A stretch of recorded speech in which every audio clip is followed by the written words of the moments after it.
Hey there, today is Monday, August the 8th, and we're reading today Hosea chapters 1, 2, and 3, and Matthew chapter 16 today. Kind of continuing our journey here. Just before I start anything else, let's just acknowledge something together. Sometimes God calls us to things that are really hard, that make no sense, and that hurt. Did you get it? Life is messy. We live in a broken world. We get that. A broken world that God wants to redeem us out of and bring us back to Himself. Sometimes, though, while we live in this broken world, God actually calls us and sends us into things that are even more messy, that hurt, that are uncomfortable, and that are hard to do. Sometimes I have fallen in the trap, maybe you have too, of wondering, why doesn't God make my problems go away? Or you've asked the question, why do bad things happen to good people? Why do the good people have to do hard things? Why, if I follow Jesus, shouldn't life be easier? And the answer is, sometimes God calls His people to do really hard things that are really messy, that are very difficult, and that just stink a little bit. As we enter the book of Hosea, we're going to read Hosea over a week here. 5 days it looks like. And the first 3 chapters you're reading today, you need to know a little context. Hosea is called to marry a woman named Gomer.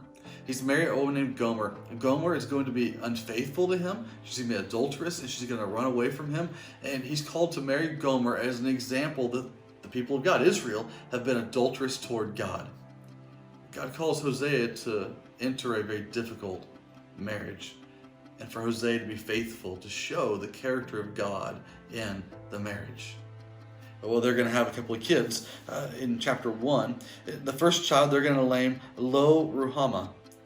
God tells Hosea to name the child that. It means not loved. And God says, you're going to name your child not loved, for I will show love to Israel. It's an example. It's a hard thing that God is calling Hosea to do. And then they have another child. And this one they're going to name Lo Ammi, which means not my people. And you're going to name your child not my people, he says, for you will be the children of God.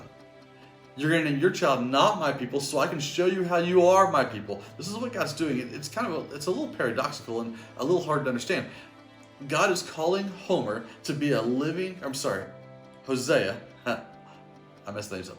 He's calling Hosea to be a living example of His grace, His goodness, His faithfulness, His love, His forgiveness of everything.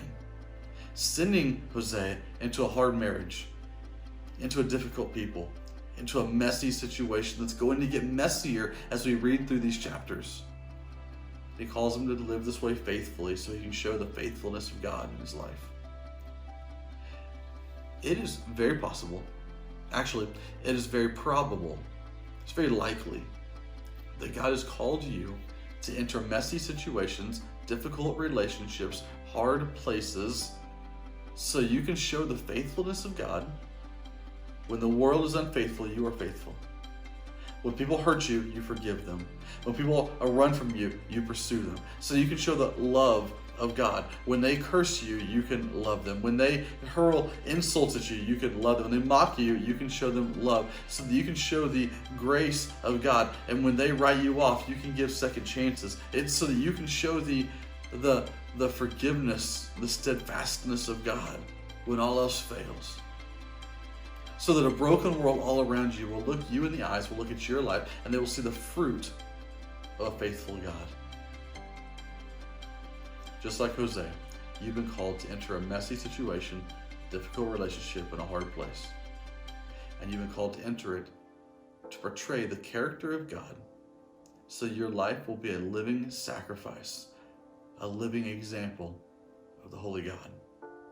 I want to encourage you as you go about your life today and this week, as you enter places at work and at school and at home, and you go in your neighborhoods and your places of business, I want to encourage you to walk in knowing that you are walking in not just to do business or to learn something, but you are walking in with the sole purpose, the created purpose, the God-given mission to let your body and your life and your actions and your face and your words portray the faithfulness of God.